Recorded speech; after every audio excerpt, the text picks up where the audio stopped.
Hey guys, tonight we drift into the quieter corners of history, where the streets are dim, the air carries the faint smell of smoke and coal, and life moves slowly under the weight of routine.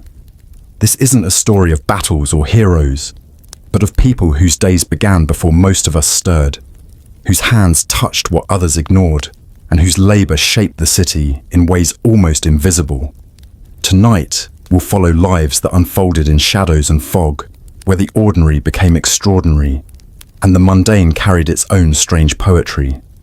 Before we step softly into this world, take a moment to like this video and subscribe, so that these forgotten rhythms and hidden corners might drift a little farther, reaching others who seek the quiet pulse of history. And in the comments, tell me where you are and the exact hour you're listening. Just imagine tiny lights glowing across the world, each one of you quietly sharing the same invisible streets. Prepare yourself for soft footsteps on cobblestones, flickering lamps, and hands at work in the half-light.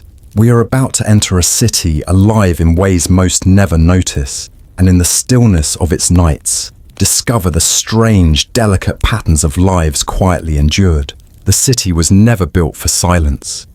Even in its deepest hours, when the bells of the church towers struck midnight and the river ran black and swollen under the bridges, there were always footsteps, wheels creaking, horses stamping, a muffled cry from a window left ajar. Yet for all this restless movement, darkness was the true master of the streets. After sunset, the city surrendered to shadows.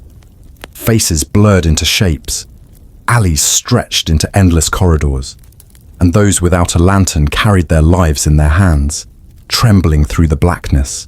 But then came fire, bent into submission, coaxed into pipes, and breathed out into glass globes that lined the thoroughfares.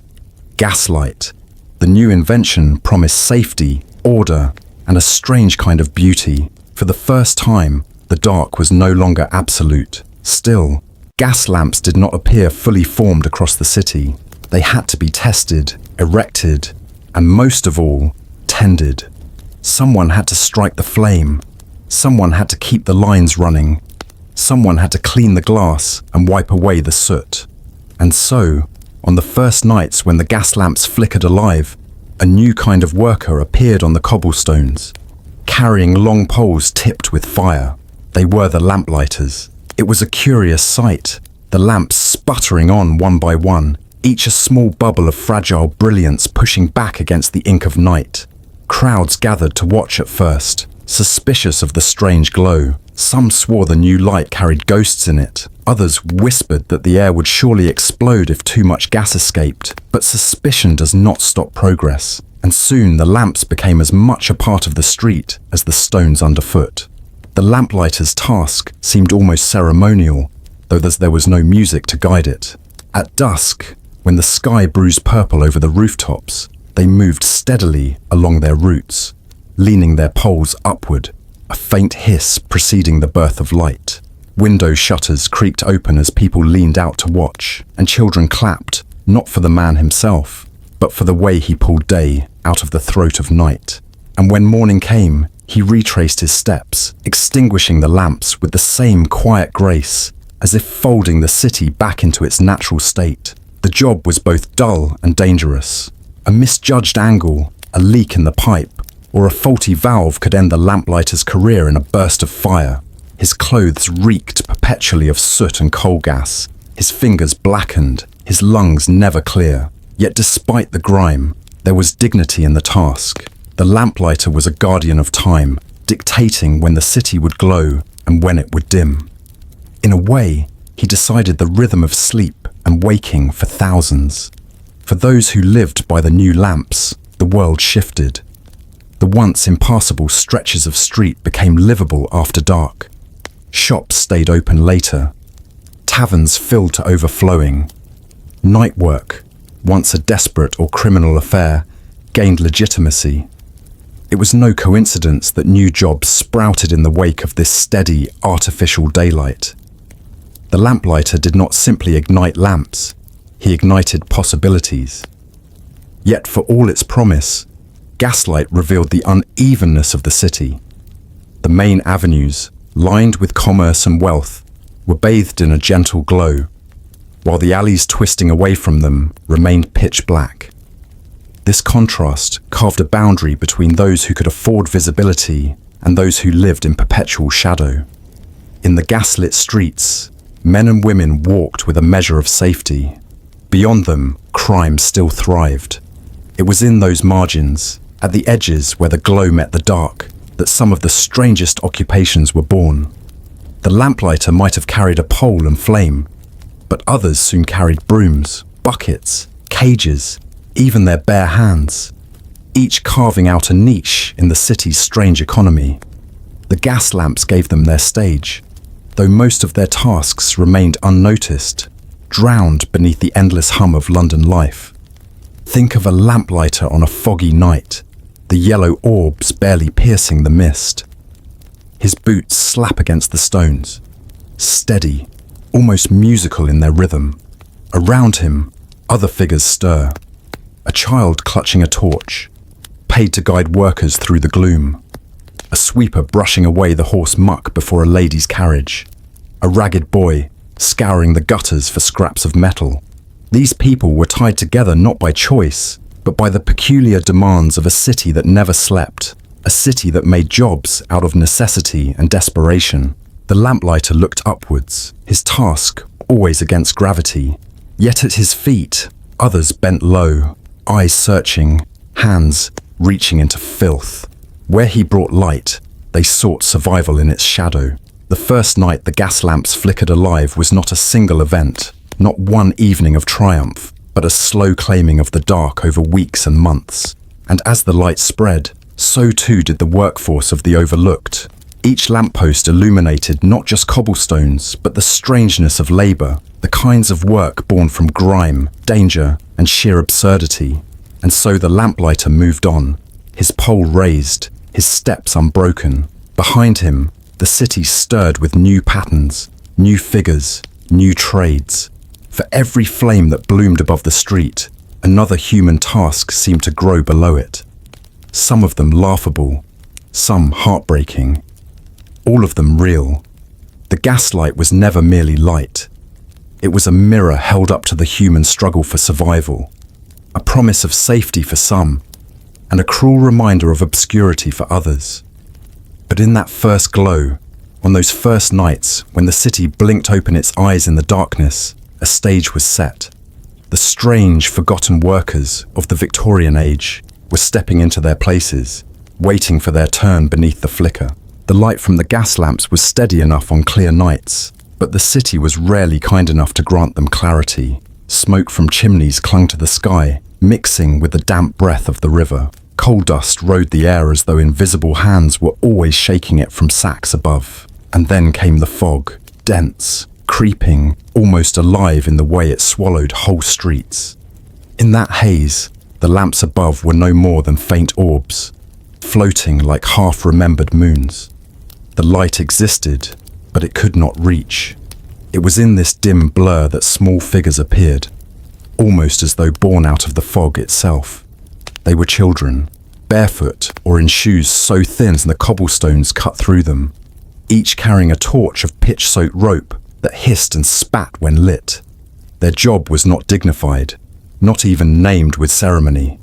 They were simply guides, hired for pennies to walk ahead of strangers, their flames dragging a shaky path through the smoke-thickened air.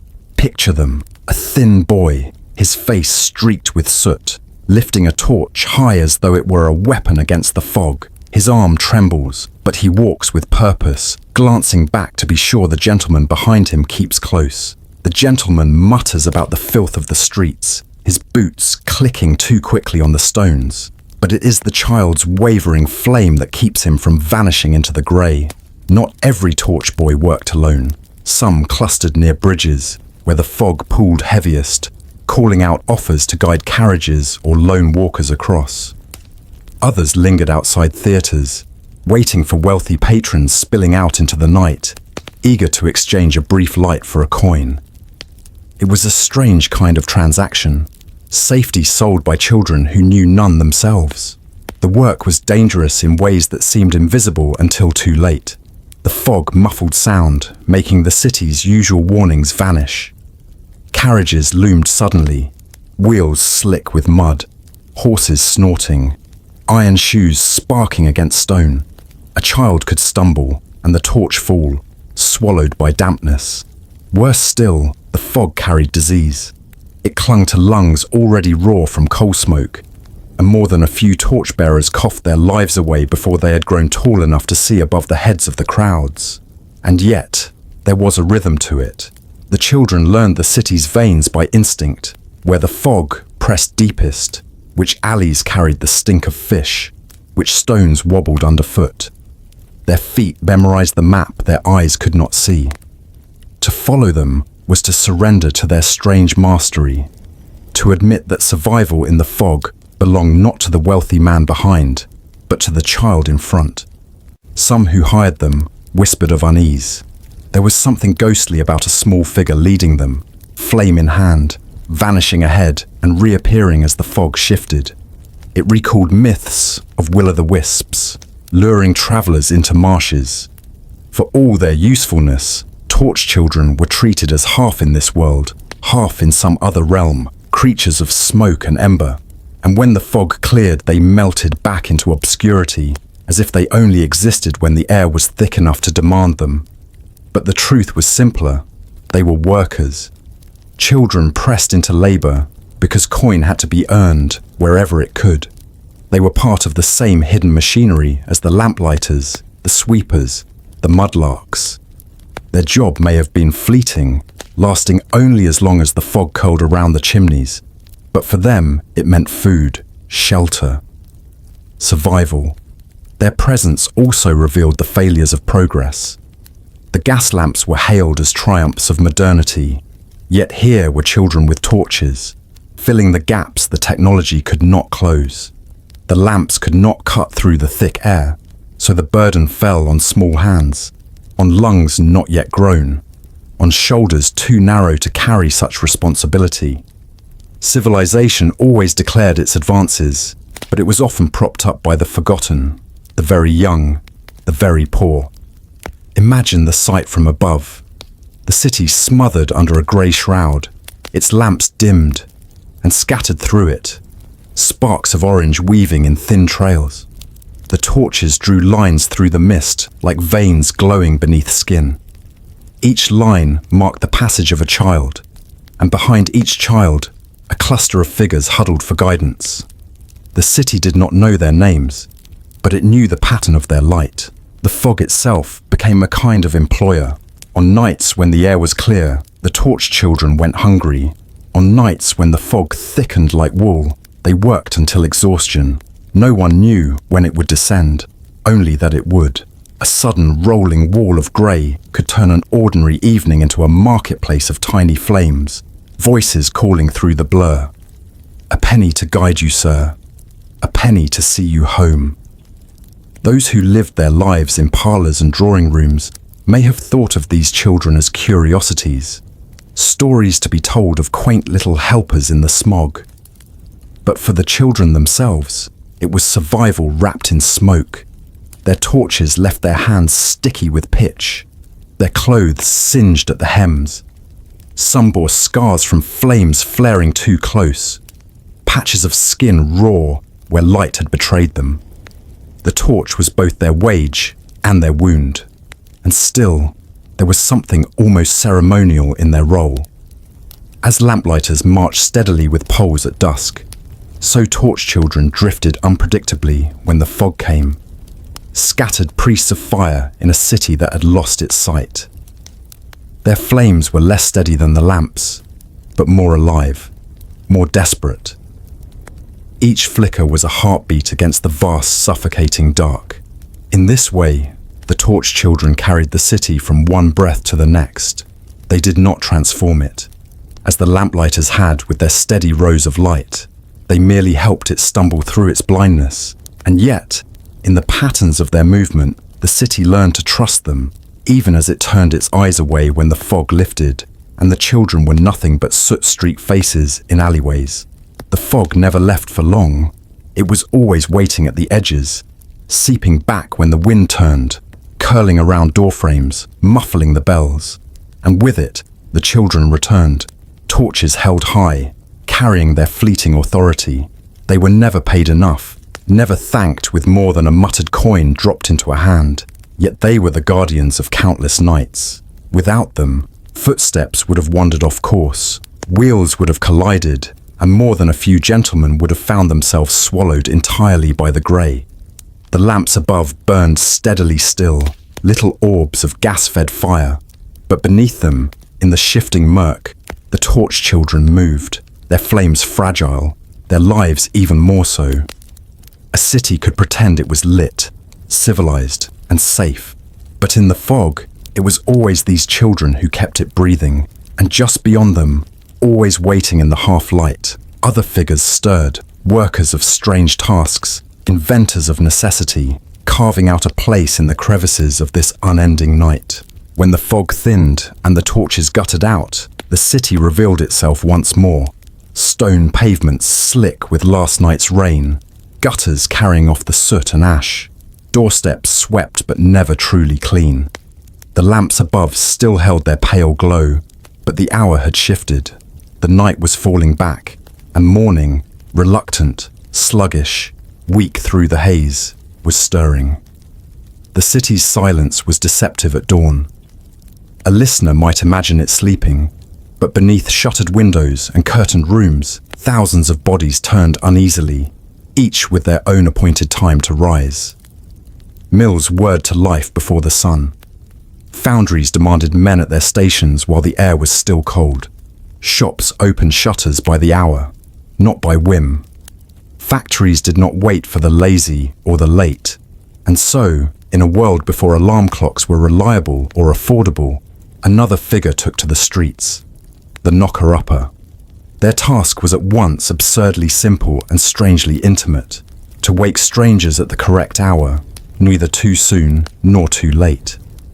To some, it was merely a knock on the glass pane with a long stick tipped with wire. To others, it was a sharp tap of a pea shooter against the second-floor window. The city, so vast, so chaotic, was bound together by this peculiar arrangement. One person entrusted with the sleep and waking of another. Picture the streets in the half-light, quiet but not empty. A woman, shawl wrapped tightly around her shoulders, walks briskly, a bundle of slender rods tucked under her arm. She stops before a narrow house, lifts the rod, and wraps the glass with practiced precision. Inside, a man stirs. She waits until she sees movement, a curtain drawn back, a nod of acknowledgement, and then she moves on. No word is exchanged, only this mute pact that life will continue as ordered. Some worked entire districts, their lists of clients stretching down the lanes like invisible maps. They memorized every house, every window, every desired hour. They knew which men needed waking before the first tram, which women required the dawn to catch the early market, which children were expected in workshops before the cock crowed. Their memory was their livelihood. To forget a house was to lose trust, and trust was everything in this strange trade.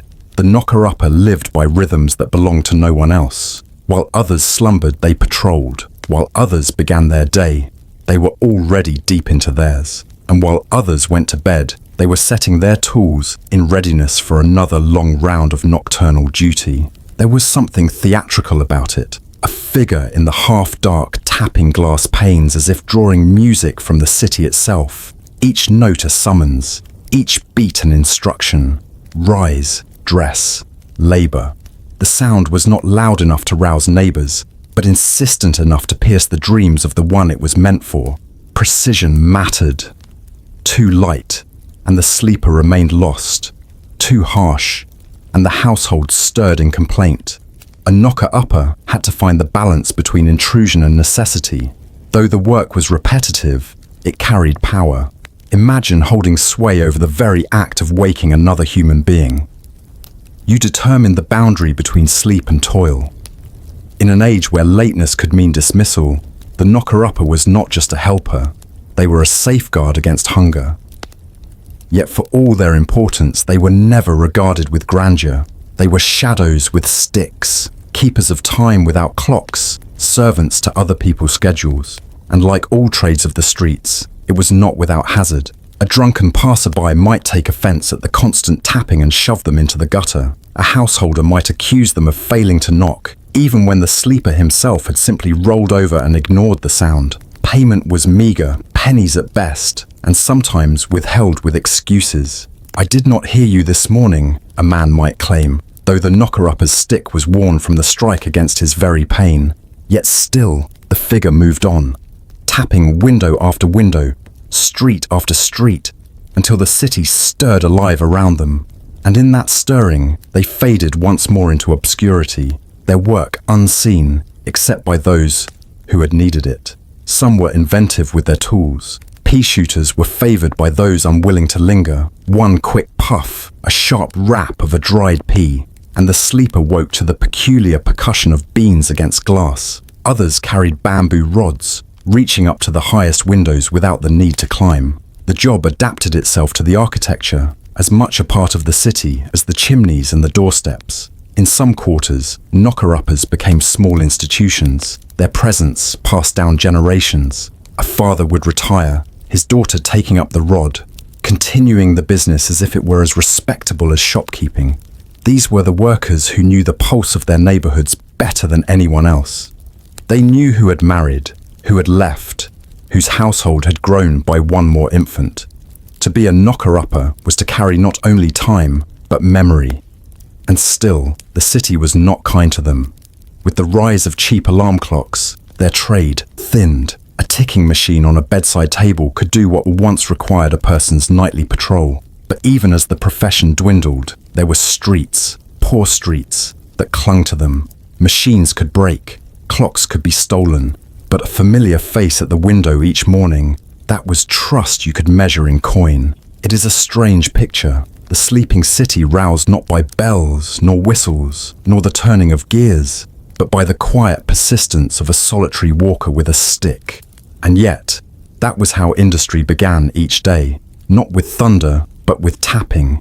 Consider how fragile that arrangement was. Thousands rising, not because the sun demanded it, but because a knocker-upper had remembered them, had paused at their glass, had performed their duty without fail. In this way, the city's vast machinery rested on a series of gentle knocks, like a heartbeat in the dawn. And while the city stretched itself awake, while smoke began to pour once more from chimneys, other workers emerged from the fog and shadow, each with their own strange occupation. Some carried brooms, sweeping filth from doorways before shoes could soil. Some scavenged in the gutters, searching for scraps worth selling. The streets belonged to them in those early hours, before wealth stirred, before the shops opened, before the respectable world stepped out. The knocker-uppers faded back into the quiet, their rods tucked away, their coins counted carefully in callous palms. Their work was complete, but the city's endless labor was only beginning, and already new figures were moving in the streets, ready to take their place in the strange procession of forgotten trades. The first footsteps of the morning were never the loudest. They came in trickles, boots of laborers, wooden clogs of factory girls, the uneven shuffle of a child half awake and sent running on errands. The city stretched itself, shook off the heaviness of night, and began to move again. With movement came mud. Rain never seemed to vanish in the streets. Even on dry days, the roadways remained slick, a mixture of water, ashes, horse dung, and the black sludge that seeped from carts spilling coal. Every carriage wheel dragged filth into fresh pools. Every hoof crushed refuse deeper into the stones. The avenues where wealth moved were no different. They too were choked with muck. And yet, those avenues could not remain impassable. Gentlemen in polished boots, ladies in long dresses with hems delicate as lace, clerks in pressed trousers. They could not risk stepping into such mire. The city's progress demanded another layer of human labor, one that crouched at ground level, broom in hand. These were the crossing sweepers. They claimed small territories, patches of road at intersections, stretches where filth collected most. Each sweeper defended their spot like a stage. It was not ownership in the legal sense, but in the daily, bodily sense. To take another's crossing was to invite quarrels, sometimes blows.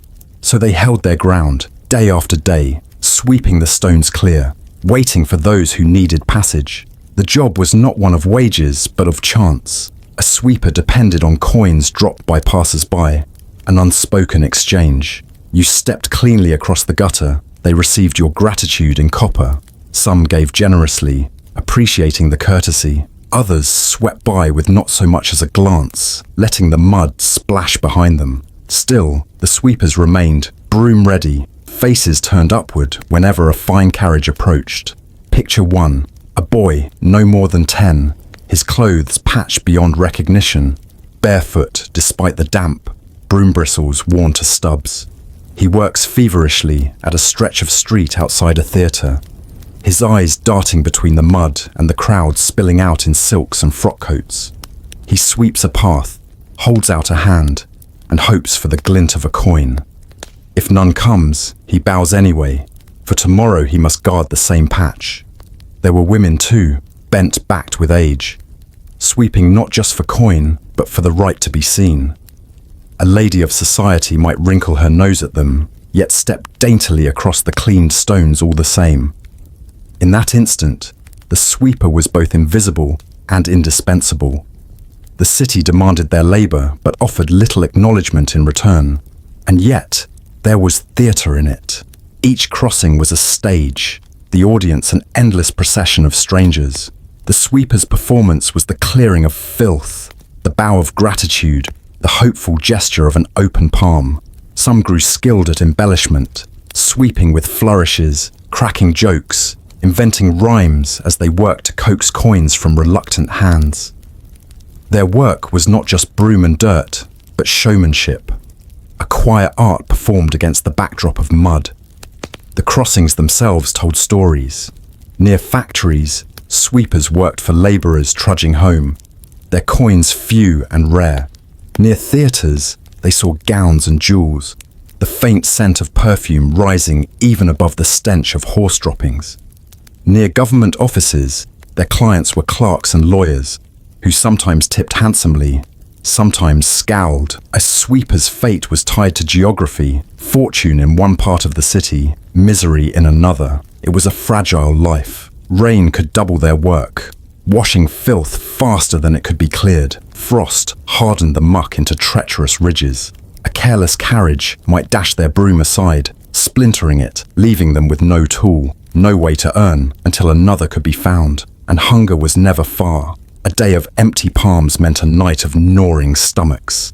Yet sweepers held their posts with persistence. They became fixtures of their crossings, recognized even if not acknowledged. Residents knew them. Children passed them daily on their way to errands. Some sweepers survived long enough in one place to become almost part of the landscape. The old man at Bishopsgate, the boy near Drury Lane. Their identities dissolved into the very stones they kept clean. There was irony in their work. They scrubbed away filth so others might remain unstained, yet their own bodies were smeared with the very mud they fought. Their hands were blackened, their hair stiff with soot, their clothes reeked of dung and ash. The contrast was stark. Those who walked clean did so because others bore the dirt. And still, there was pride in it, quiet and unspoken. A sweeper could point to a gleaming stretch of stones and say, "That was my work." No one else noticed, no one else cared. But the evidence remained for a moment before the next carriage undid it. Pride was fleeting, but it existed nonetheless. The crossing sweeper's life was not just mud and coins, it was also knowledge. They saw more of the city's daily theatre than most. Standing at their patch, they witnessed parades of wealth and poverty, drunken brawls spilling from taverns, lovers stealing glances, policemen on their rounds, ragmen crying out their trade. The sweeper observed all, anonymous yet ever present, the city's silent chronicler. At times, their presence unsettled the wealthy. To step delicately across the path, hem lifted, was to be reminded of the gulf between classes. The coin dropped into a dirty hand was both relief and guilt. Some looked away as they gave, ashamed to acknowledge the human crouched in the mud. Others ignored the hand entirely, using the path, but withholding the gesture of payment. But sweepers remained, for necessity does not bow to courtesy. They swept whether coins fell or not, because there was no other choice. A broom and a patch of stones, that was the boundary of their world, and within it they clung to life. By midday, the crossings grew busier, the sweepers' stage more frantic. Horses churned the mud anew, wheels splashed filthy arcs across skirts and boots. The gutters overflowed. The sweepers' arms ached, their backs bent, but they pressed on. The day did not end until night fell, and even then, some lingered, hoping for a last coin from a theatre-goer or a tavern guest stumbling home. They were never celebrated. No monument was raised, no record kept beyond the occasional sketch or passing mention in novels. Yet they were as much a part of Victorian life as the lamplighter's pole or the knocker-upper's stick. Without them, the city would have been even filthier, even more treacherous. They cleared the way, quietly, invisibly, asking for nothing but enough to survive. And as the evening drew close once more, as the lamps began to hiss into life again, and the fog returned to curl around the corners, the sweepers still held their ground. Their stage was never empty, their broom never still. In the endless cycle of muck and cleansing, they remained, keeping the city moving one swept patch at a time. Just beyond the sweep of their brooms, in gutters and riverbanks, other figures were already stirring, those whose work was not to clear, but to scavenge, to sift through what others left behind. Their world was dirtier still, their treasures stranger, their survival bound to the filth the sweepers pushed aside. Where the broom could reach no further, where filth was swept aside only to wash into the gutters and trickle down the hill, the river gathered it all. The Thames did not run clear. It moved heavy and slow, thick with coal dust and ash, with the slop of markets, the offal from butchers, the discharge of factories. It was said a man could dip a glass into the water and pull out more than he put in. Not jewels or treasure, but something worse. Something half rotten, half useful, waiting in the sludge. And yet, for some, that very filth was a living. When the tide pulled back, the exposed banks became a hunting ground. Barefoot children clambered over stones slick with slime, their toes sinking into the muck, their hands rooting through whatever the river had thrown up. They were mudlarks, scavengers of the tide, searching not for wealth but for scraps. To stand beneath the bridges was to feel the city above and around you. Carriages rattled overhead, smoke poured down in curtains, and pigeons beat their wings against the stone arches. Below, the children crouched, sleeves rolled, eyes sharp, each one hoping to find a nail, a lump of coal, a length of rope, anything that could be sold. The work was endless. Each day, the tide gave and took. In the morning, the mudlarks scoured the banks for fragments of iron, broken tools, bits of copper wire. By afternoon, the water rose again, covering their stage, washing away what little remained. They lived by the rhythm of the tide, knowing it better than any clock. The river gave nothing cleanly. Every object was coated in filth, every coin half hidden in silt, every rope stiff with rot. The children pried nails from driftwood, scraped grease from the undersides of barges, tore at lumps of coal fallen from careless hands. They carried sacks or baskets, filling them with whatever their fingers could lift, no matter how foul. A day's harvest might bring only a few pennies, but for many, it was the difference between bread and hunger. The smell was unbearable to those unaccustomed. Sour fish, decaying vegetables, the tang of sewage, all mingled into a fog that clung to the throat. But the mudlarks worked in it without pause, their noses dulled, their bodies hardened. To them, the stench was not a warning but a promise. Where there was rot, there was something left behind. Not all were children, though the image of ragged boys scouring the banks became the emblem of the trade. Women, widowed or abandoned, bent to the task as well, skirts hitched high, hands raw from scraping. Old men, too frail for heavier work, shuffled through the mud with sticks, prodding for hidden iron. Each one found themselves drawn to the river's edge, because it was the only employer that never dismissed, never judged, never refused. The tide came, the tide went, and there was always something to be found. Danger was everywhere. The banks were slippery, the mud sucking at legs, threatening to swallow shoes whole. A wrong step meant a plunge into the black water, where the current could sweep away even the strongest swimmer. Cuts and sores festered quickly, infected by the filth, and sickness was constant. Some children never grew tall. Their bodies gave out long before their years should have ended. Yet for all its misery, the river carried a strange kind of possibility. Stories spread of mudlarks who stumbled upon silver spoons, gold rings, ancient coins dredged from forgotten wrecks. For every 100 pieces of rusted iron, there was the chance of a single glittering find. That chance kept them crawling over the muck, eyes straining, fingers groping in the slime. It was a lottery without tickets, one paid for in bruises and filth. The bridges themselves loomed above like guardians, their arches blackened by soot, their stonework slick with moisture. Beneath them, the mudlarks darted in and out, sometimes pausing to warm hands over a fire built from driftwood and rubbish. Their voices carried strangely, echoing against the arches, mingling with the slap of the tide. The city did not look down at them. Passers-by on the bridge rarely spared a glance, or if they did, it was only to wrinkle a nose at the smell.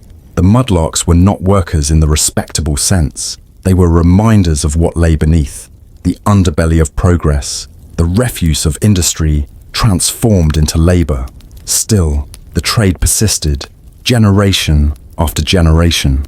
Children born near the river grew up knowing its moods, its dangers, its grudging generosity. They inherited the banks as others inherited shops or trades. Their fathers had scoured the mud, now they did the same. It was not choice, but inevitability, written in the tide itself. And in their strange way, they kept the city alive. The iron they gathered returned to forges. The coal they collected fed fires. The ropes they salvaged found new use. Without them, waste would have been left to rot entirely. They were scavengers, yes, but also recyclers before the word existed, turning decay back into utility. By evening, when the fog drifted low over the water and the lamps flickered above, the mudlarks still lingered, reluctant to leave. They searched until the river itself forced them back, the tide rising, swallowing the stones, erasing the day's labor. And when they climbed the banks, baskets half full, they left behind no trace of themselves but footprints already filling with water. The city carried on, unaware, its carriages rolling across the bridges, its shops closing their shutters, its theatres spilling laughter into the streets. But beneath, in the muck and shadow, the mudlarks had carved out another day of survival. Tomorrow, when the water receded, they would return, bending to the same task, sifting through the endless offerings of a black river. And just beyond the banks, away from the water's edge, others waited in alleyways and hidden yards, workers of different shadows, handling substances fouler still, collectors of things that no one else dared touch, their livelihoods bound not to the tide, but to the stench of the streets themselves. When the river receded into silence, the city itself still breathed out its own tides. Narrow lanes, damp with refuse, carried another stream of filth, less liquid, more lingering, pressed into the cobblestones and clinging to the walls. These places never emptied. They festered, and within them, another occupation emerged, one of the strangest and most unspoken of all, pure finders. The name was a deception, like a curtain hiding what stood behind it. To hear the word pure, one might expect something clean, a trade of freshness or finery. But in truth, pure meant animal dung, and the finders were those who sought it, gathered it, and carried it in sacks to sell. The alleyways were their stage, the shadows their cover, while others hurried past the droppings of dogs, cattle and horses with pinched faces. The pure finders stopped, crouched, and lifted it carefully, as though it were treasure. The work was grim, but in a city of endless horses and countless dogs, supply never faltered. Everywhere the wheels of carriages clattered, the pure finders trailed behind. The larger deposits of manure, fresh and steaming in the road, were scooped quickly before another wagon crushed them into the mud. Dog mess clung closer to the edges, gathered in doorways, or spotted the alleys where strays wandered. For most, these were nuisances, foul reminders of the city's crowding. But to the pure finders, each pile was potential, each scrap a coin. And they did not do it for themselves. The true buyers were the tanneries. Leather was a constant hunger of the Victorian age. Boots, gloves, belts, saddles, harnesses. To turn raw hide into something usable, tanners needed ammonia, and one of the most plentiful sources of ammonia was dung.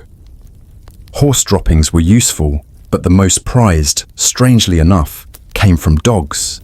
Its chemical sharpness was stronger, its effects more immediate on the hides. So the pure finders walked the streets, sacks slung over shoulders, poking at the ground with sticks, bending low with bare hands. Their eyes grew sharp at spotting what others tried not to see. A day's work might fill a sack, and that sack could be sold to the tannery for a few pennies. Filth was transformed, in the long chain of labor, into polished leather that graced the hands and feet of the very people who shunned the finders in the street. The smell followed them like a second skin. Even when they walked empty-handed, the air around them told of their trade. Landladies refused to rent them rooms. Shopkeepers turned them away. They lived at the edges of the city, slipping into alleys where their sacks would not draw too many eyes. And yet, their labor was essential, as invisible in respect as it was visible in necessity. Children often joined in the work, quick to dart into the road to scoop fresh manure before hooves trampled it flat. Sometimes, families scavenged together, moving slowly through markets and mews, the parents with larger sacks, the children with small pails. The youngest learned quickly to ignore the disgust of passers-by. Hunger left little room for shame. There was no uniform, no signboard, no official mark of the pure finder. Only the sack, the stick, and the bent figure searching the cobbles. Sometimes they worked by lantern light, for the dung was needed day and night. The glow revealed them in sudden flashes. A hand dipping low, a sack opened wide, the swift knotting of a cord before moving along again. Then the darkness swallowed them once more. What they carried was sold not in tidy shops but in backrooms, behind the high walls of tanneries where piles of hides waited in vats. There, the dung was mixed with lime, spread across skins, rubbed into their pores. The air inside such places was harsher even than the alleys, thick with ammonia that burned the lungs. For the tanner, the dung was not filth but tool, as necessary as the knife and the vat. And so the chain continued. The finder gathered, the tanner used, the city wore. But the life of a pure finder rarely changed. No matter how many sacks they filled, their earnings were meager.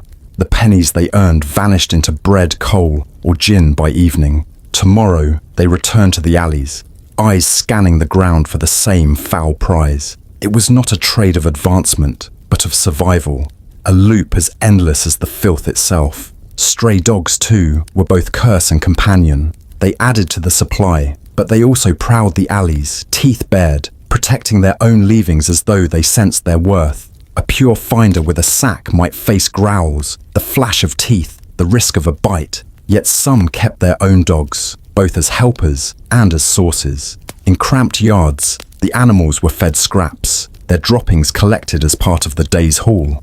Even pets became instruments of the trade. The streets told of them without ever naming them.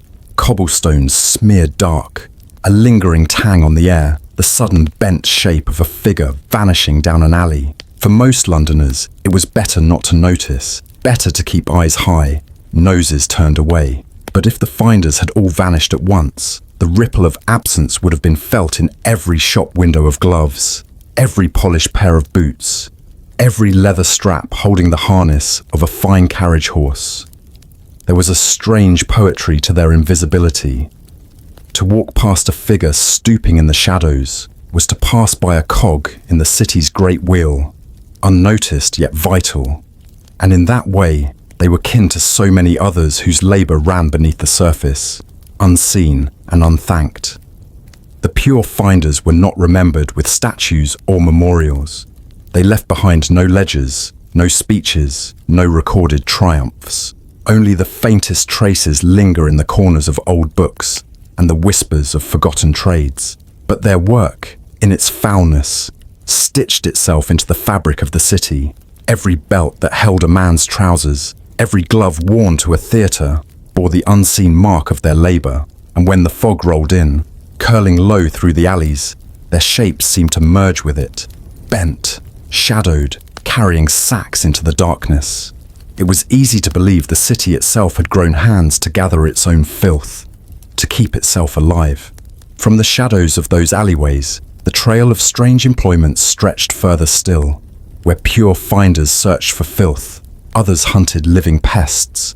Their quarry, scurrying in cellars and sewers, creatures with sharp teeth and quick claws. And in that dim exchange between human and animal, another profession waited, as grim and necessary as the last. The alleys had their stench, but below them lay another kingdom, one stitched together from gnawed beams, hollow walls, and tunnels too narrow for men to follow. There, in ceaseless numbers, the rats moved. They poured through markets at night, slipped beneath tavern floors, scratched in the wainscoting of kitchens, and darted along sewers slick with waste. They were not occasional visitors. They were the city's other population, furred citizens, who neither paid rent nor obeyed law, multiplying faster than hunger itself. For every loaf left uncovered, every grain sack torn, the rats claimed their share. And for every frightened scream in a kitchen, or every barrel spoiled in a cellar, there was work for another figure, the rat catcher. They carried themselves with a peculiar air of both disgust and pride. To most, theirs was a filthy trade, but they knew something others did not, that the city could not function without their hands. Left unchecked, the rats would overwhelm granaries, contaminate food, and spread sickness. So the rat catcher became a necessary shadow, part scavenger, part exterminator, part performer. Their tools were simple: a sack, a stout stick, a lantern for the darker corners, sometimes a net. But their most trusted allies were not made of wood or iron. They were alive. Small terriers, wiry and eager, with teeth like needles and jaws, quick as a trap. These dogs were the true artisans, trained to dart into holes, snap their jaws and return, tails wagging before diving again. For every rat the catcher carried, the dog had done most of the work. Some catchers brought ferrets, long and slender, slipped into burrows where even dogs could not fit. The ferret's job was not to kill, but to flush, chasing rats into the open where dog or man could finish the task. A good ferret could double a day's catch. And so these animals, these companions of shadow, were as important to the trade as the men themselves. Payment came in curious forms. Markets hired catchers to patrol grain stores. Taverns called them when a sudden squeal interrupted the night. Households summoned them quietly, ashamed to admit the scratching within their walls. And there were farmers too, for the countryside was no freer of vermin than the city. The rat catcher went where he was called, sack over shoulder, dog at his heel, ferret tucked beneath his coat, a figure both welcomed and shunned. The rats themselves were not always killed. Paradoxically, they had value alive. Rat baiting, gruesome spectacles where dogs fought swarms of rats in pits, drew crowds hungry for blood sport. A catcher who supplied such events could make more than one who simply exterminated. Thus some men, after a night's work, sold their writhing sacks to taverns where the animals were released for sport. The same hands that defended households from vermin delivered them to arenas of cruelty. It was an uneasy double role, but profit dulled the contradiction. Children sometimes apprenticed in this work, trailing behind their fathers with smaller dogs, learning to read the telltale signs of infestation, the faint gnawing at wood, the greasy rub marks along a beam, the sour scent of nests hidden in straw. their ears tuned to the faintest squeak, their eyes to the sudden dart of motion in lamplight. By youth, they had no illusions of glamour, only a trade passed down, as grim as it was steady. The risk was not merely filth. Rats carried more than teeth. Their fleas and bites bore disease. A scratch could fester, a bite might fever a man into his grave. Yet the catchers persisted, hardened by necessity, their hands scarred, their dogs scarred too. They accepted the danger as part of their wage. In certain taverns, the rat catcher was almost a figure of fascination. His sack twitched, his dogs yapped, and the promise of vermin made for stories as he drank his ale. Yet once he left, others kept their distance, wrinkling noses, fearing the contagion that clung to him. He was both guest and pariah, invited for his use, shunned for his presence. There were odd superstitions around them. Some believed rat catchers carried charms, powders, or whispered words to summon vermin out of hiding. Others thought they had secret knowledge of poisons known only within their craft. In truth, the work was more prosaic, a mixture of patience, sharp eyes, and tireless dogs. But the aura of mystery clung to them, for rats themselves seemed endless, unkillable, and any man who claimed to master them was half feared, half respected. Night was their truest hour. When the city quieted, when shops shuttered and footsteps thinned, the rats grew bolder. Then the catcher and his hounds emerged, lanterns swinging, stick tapping, ears pricked to the unseen scurry. From cellar to alley, from granary to yard, the hunt unfolded in the hush of darkness. Each squeal, each snap of jaws, each thud into the sack marked progress, measured not in coin yet, but in the reduction of unseen numbers. And yet, even as they hunted, it was never enough. For every dozen killed, another litter was born. For every nest flushed, another formed in the rafters. The rats were not foes to be conquered, but tides to be held back, forever rising. The catcher did not imagine victory. His work was endless, as eternal as the filth itself. There was something almost theatrical in their partnership with the dogs. Crowds sometimes gathered to watch a terrier pull rat after rat from a hole, shaking them lifeless before diving back in. Gasps, laughter, even applause followed, though the catcher himself rarely smiled. For him, it was not performance, but livelihood. Still, the dog wagged its tail as though it had won a prize, and perhaps in its own way, it had. The city depended on these grim duos. Without them, food stores would vanish faster, sickness spread wider, walls collapse under gnawing. Yet no record keeper celebrated them, no monument marked their names. Like so many of the city's workers, they moved through shadows, doing what was necessary, unwanted but indispensable. As dawn approached, the catcher often trudged home with sack emptied, some vermin sold, others killed, others disposed of in the river. His dogs, spattered and tired, curled at his feet. He might count his pennies, or not. Tomorrow would bring more scratching in the walls, more sudden squeals in the dark, more calls to cellars where the air stank of grain and fur. The work was never finished. Above, the city yawned awake, unaware of the night's unseen battle. Bakers opened shutters, children hurried to schools, clerks rushed toward offices. They did not know how many rats had been pulled from beneath their feet, nor how many still remained. But the rat catchers knew, and their dogs knew, and the shadows knew. And from the sewers and marshes, where the damp earth swallowed boots, and the reeds swayed against still water, another strange form of work lingered, one that required bare legs in black pools, and hands reaching not for fur, but for something slimier, something that clung and fed from blood itself. Beyond the press of the streets, where brick gave way to reeds, and the sound of hooves dulled into silence, there stretched another landscape, flat, wet, and hushed. Marshland, pools gathered between tufts of grass, the earth softened into sucking mud, and the air smelled of stagnant water. It was here, among the still ponds, that another kind of labour unfolded, one older than the city itself, but alive well into the Victorian age. The work was quiet, almost deceptively so. No barking dogs, no squeals of rats, no crash of carriage wheels, only the buzzing of insects, the occasional croak of a frog, the faint ripple of water disturbed by something unseen. And into this silence stepped men and women whose livelihood depended on letting their own blood, leech collectors. The sight of them was haunting. Bare leg down, skirts or trousers tied up, they waded slowly through the shallows. Each movement stirred the water, sending ripples across the surface. And with those ripples came the response. Leeches drawn by the warmth, by the promise of blood, gliding silently from the mud. They attached themselves to the collector's skin, thin black lines at first, then swelling, pulsing, growing fat as they fed. The collector stood still, sometimes for long minutes, letting the creatures latch on. Their job was not to resist, but to offer.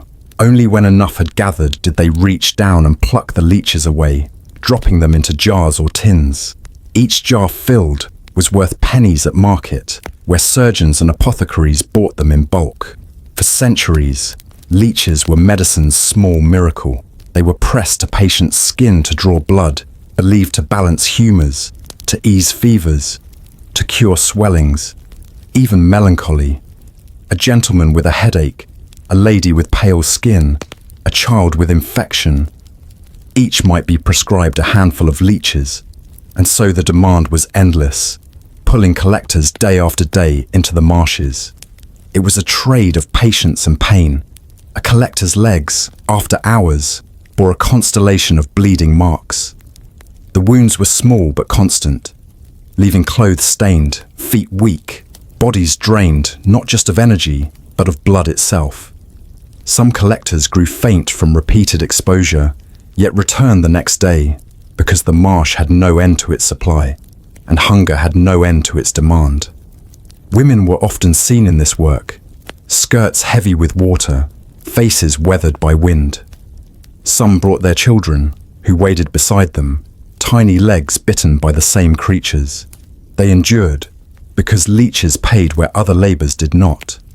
It was not uncommon to see a family return from the marsh with jars clinking, their prize writhing inside, destined for the hands of a doctor in the heart of the city.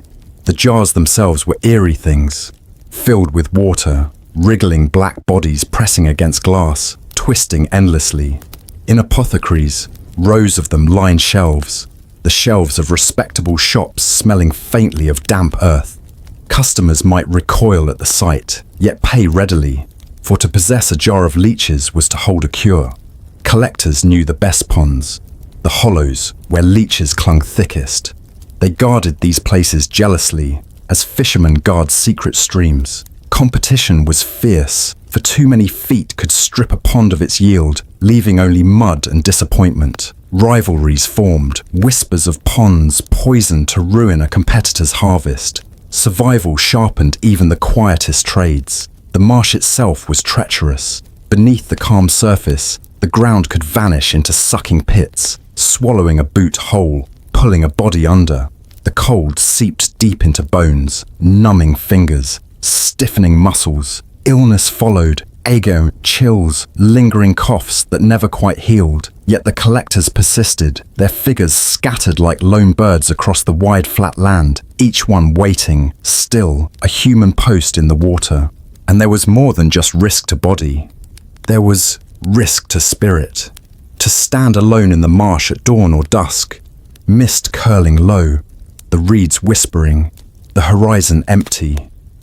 It stirred something unsettling.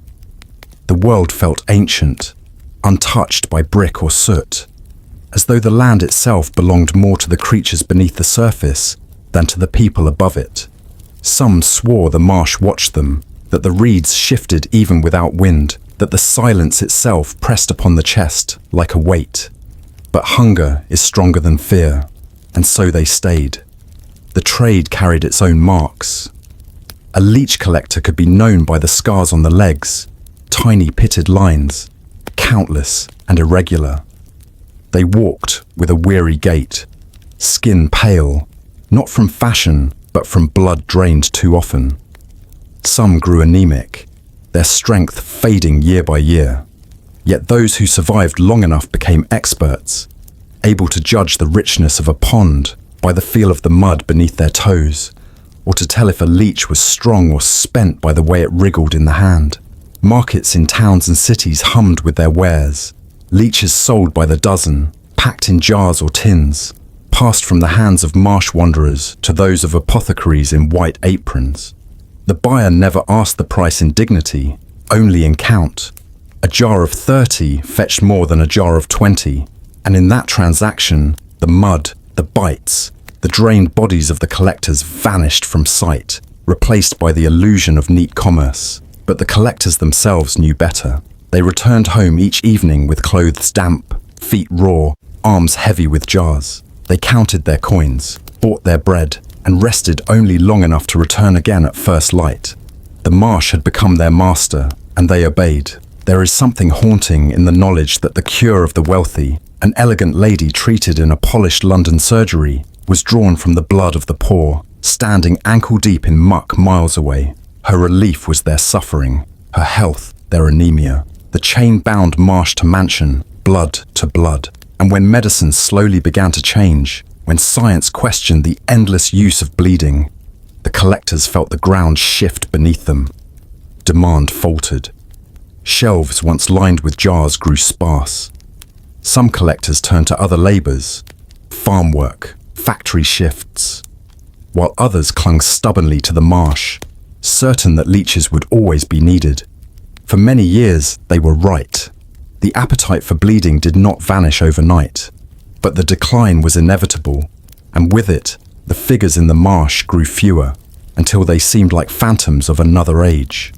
Yet in the stillness of those wetlands, their presence lingers in imagination. The thought of men and women standing motionless in the mist, offering their own bodies to the creatures of the water, is difficult to shake. It belongs to that category of labour, both intimate and alien. Work that seems impossible to us, yet was once as ordinary as sweeping a crossing or lighting a lamp. And beyond those marshes, beyond the edge of stagnant pools, the city's appetite for strange rituals of labour did not end. For even in death, there were tasks to be done, roles to be played, and figures paid to lend silence and solemnity to the grieving. Black coats, bowed heads, motionless faces. The next shadowed profession waited at the threshold of every door draped in mourning. The marshes fade behind us, their wet silence dissolving into another kind of stillness, not the silence of water or reeds, but the silence of curtains drawn across windows, of doors muffled in black crape, of footsteps hushed on cobblestones as a house surrenders to death. It was in these moments of absence, when a life had gone out and grief pressed heavy upon the air, that another trade appeared at the threshold. Their presence was not loud, nor their labour physical in the way of mudlarks or rat-catchers, yet their role was visible, deliberate, a performance of mourning for those who could afford to hire it, the funeral mutes. They stood at the front door, clad in black from head to toe, long coats that fell past the knee, hats pulled low, gloves swallowing the hands. Their faces remained stern, unsmiling, drained of all expression. They were not to speak, not to comfort, not to gesture. Their duty was singular, to embody grief, to serve as a visible sign of sorrow on behalf of the household. Victorian funerals were pageants as much as they were farewells. Death was not hidden away but put on display, with rituals, processions, and symbols designed to convey status, respectability, and depth of feeling. A wealthy family might hire carriages draped in black, horses wearing plumes, attendants to carry banners or staffs, and at the centre of this tableau, flanking the house itself, were the mutes, human ornaments of mourning, stationed like statues to frame the moment when the coffin passed into the waiting world. It was a strange trade, at once solemn and theatrical. The mutes lent weight to the occasion by their very silence, their blank faces absorbing the attention of onlookers.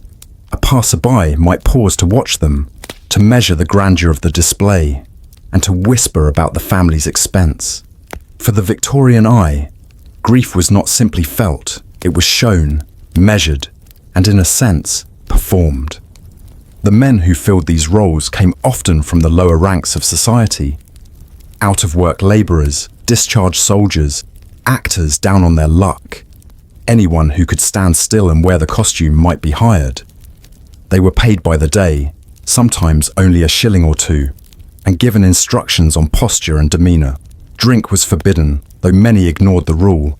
Their employers expected a sober face, but behind the stillness often hid exhaustion, boredom, or even mischief. The task itself was deceptively difficult. To hold a pose for hours, to maintain a mask of grief when the heart felt none, demanded endurance. A twitch, a smile, even the flicker of an eye could betray the illusion. Some mutes were scolded for nodding off, or for whispering to one another when they thought no one was watching. Yet the best among them became skilled performers, able to summon the aura of mourning so convincingly that families requested them by name. They stood in the cold, in the rain, in the sharp wind that whistled through London's narrow streets. Their black coats grew heavy with damp, their hats dripped with water, their boots filled with mud. Still they did not move. Their silence was part of the ritual, as essential as the tolling of bells or the pulling of the hearse. And when at last the coffin emerged, carried by pallbearers down the narrow stairs or through the heavy door, the mutes shifted into place. They walked slowly, flanking the procession, their measured steps keeping pace with the horses, their eyes fixed ahead. Neighbours leaned from windows, children huddled at corners, all watching. The presence of the mutes lent dignity to the event, even if the family had little else to spare.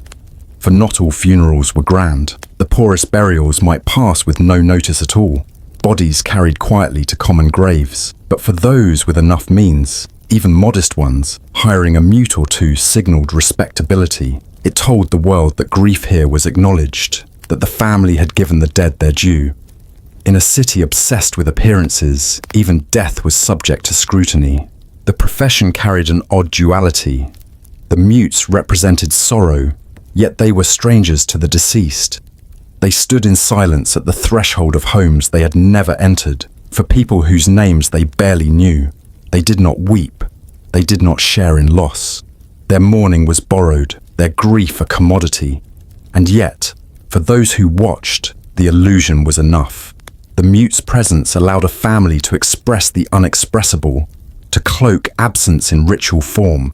Some accounts describe funeral mutes as unsettling figures, their stiff presence casting an almost spectral air over the scene. Children found them frightening, silent men in black, who appeared and vanished with the dead.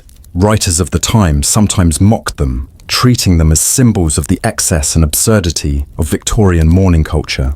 Charles Dickens, ever quick to expose society's oddities, wrote of them with biting humour, presenting them as caricatures of solemnity. But behind the satire lay real men, earning what they could in a city that invented work for every stage of life and death. For the mute himself, the day was long. Hours of standing, followed by the slow walk of the procession, and finally dismissal at the graveyard gates. Payment was handed out in coins, sometimes with a drink pressed into the hand as a gesture of thanks. Then he disappeared into the crowd, blending once more into the living city until called upon again by another death, another family, another door draped in black. The role may seem strange to us, yet it fits within the larger Victorian obsession with ritual. In an age when death was ever present, when epidemics swept through neighbourhoods, when children were lost before their first birthdays, when war and work claimed lives daily, the rituals of mourning offered structure to chaos. They gave grief a shape, a script to follow. The funeral mute, silent and still, was part of that script, a punctuation mark at the doorway between life and its end. And in this, he mirrored the larger truth of Victorian labour. Work was not always about what was necessary, it was about what was expected. Just as leech collectors braved the marshes to supply a medical belief, so too did funeral mutes brave stillness and cold to supply a social one. Both labours fed a hunger, not for blood this time, but for appearance, for the dignity of grief made visible. When the black carriages rolled away and the last spade of earth fell over the coffin, the mute's duty ended. He returned to his lodging, removed the heavy coat, and perhaps allowed his face to relax at last. Another man's grief had paid his rent, bought his meal, kept him afloat for one more week. Death was not the end for him, but the means of survival. And when the city settled again, when the curtains were opened and the morning bands tucked away, other trades returned to fill the space of ordinary life. Evening crept in, lamps unlit, and another peculiar figure took to the streets, one whose task was not to mourn the dead, but to light the way for the living, torch in hand, walking slowly from post to post, giving the city its nightly glow. Even as the city's funeral mutes receded from view, replaced by the ordinary shuffle of daily life, the streets remained dark in pockets, dim alleys and shop fronts waiting for labor of a different kind. Lamps and lanterns would soon awaken, but before the flick of a wick, there was work that went unnoticed, delicate, perilous, and distinctly feminine, the work of the match girls. They were girls in the truest sense, some not yet 12, many in their teens, standing at benches crowded with white-tipped sticks of phosphorus and wooden splints. The smell of sulfur hung thick around them, a haze that clung to clothes and hair, that made lungs ache and fingers swell. Every strike of a match against the sandpaper surface was both the promise of light and the whisper of danger.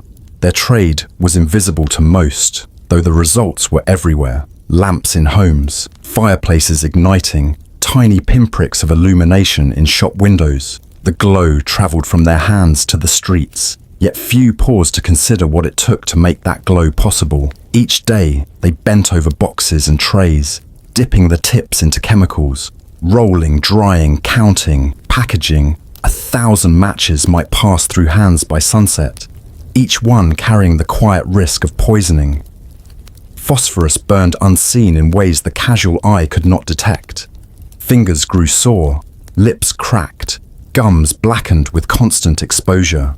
A condition known as phossy jaw crept into their mouths, eating away bone, turning smiles into grotesque masks, a cruel hallmark of their labor. Some girls lost teeth early or suffered infections that modern medicine could barely address. Yet the work continued because the city needed light and because hunger tolerated no excuses.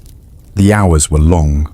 From morning to evening, the girls remained bent, eyes fixed on the repetitive task. Their homes were often small and poorly heated. Many returned with the smell of sulfur clinging to skin and hair. Some families required their daughters to contribute every penny earned to the household, meaning that fatigue was not optional and rest was fleeting. There was a strange rhythm to it, almost meditative. Fingers dipped, coated, dried, arranged. Each motion mirrored the last, yet the tiniest lapse could ruin an entire batch. Countless matches wasted by trembling hands were a personal loss, as well as an economic one. And the young girls learned early that precision and endurance were inseparable from survival. Some worked in factories under supervisors whose eyes were as sharp as the chemicals themselves. Discipline was rigid, speak without permission, and a reprimand or a public shaming awaited. But among themselves, the girls found small joys, quiet giggles over a minor accident, whispered stories of home, the comfort of knowing another hand carried a similar burden. Their solidarity was invisible, a faint glow amid the haze of phosphorus and smoke. Even at night, when the lamps of the city began to flicker to life, their work persisted in backrooms or warehouses, preparing batches for shipment, ready to light the streets tomorrow. The match girl's glow was subtle, indirect, a labor of both utility and invisibility.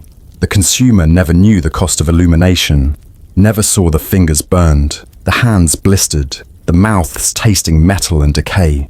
All that mattered was the flick, the light, the moment when darkness yielded.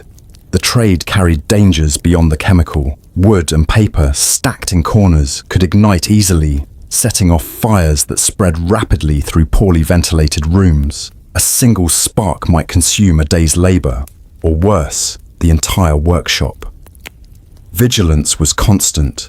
The girls learned to handle the fragile items with care, knowing that mistakes could be catastrophic, that the city's light depended on both skill and luck. Yet there was also a pride, quiet and personal, in their labor. They knew the city could not advance without the match, without the tiny stick that carried flame. Each box completed was a contribution to London itself, a hidden hand shaping nights and streets, illuminating homes and faces in ways no one would credit. Their names remained unknown, their faces unnoticed, yet their impact glowed in every household candle and lantern. And still, poverty shadowed them. The smallest mishap, a match wasted, a jar of phosphorus spilled, meant fewer coins, fewer meals. The work was as much survival as craft, and for many, it was all they knew. Families depended on it. The city, unseeing, relied on it. And the girls persisted, trading the risk of health for the certainty of earnings. Some stories lingered in whispers among them. One girl might recount the glowing tips of matches reflecting in a river at dawn, a fleeting beauty among the filth of the streets. Another might recall the steady rhythm of fingers and wicks, the hypnotic sound of striking, as if it were music rather than labor. In these small moments, the work took on a quiet dignity, an internal glow that no outward eye could measure.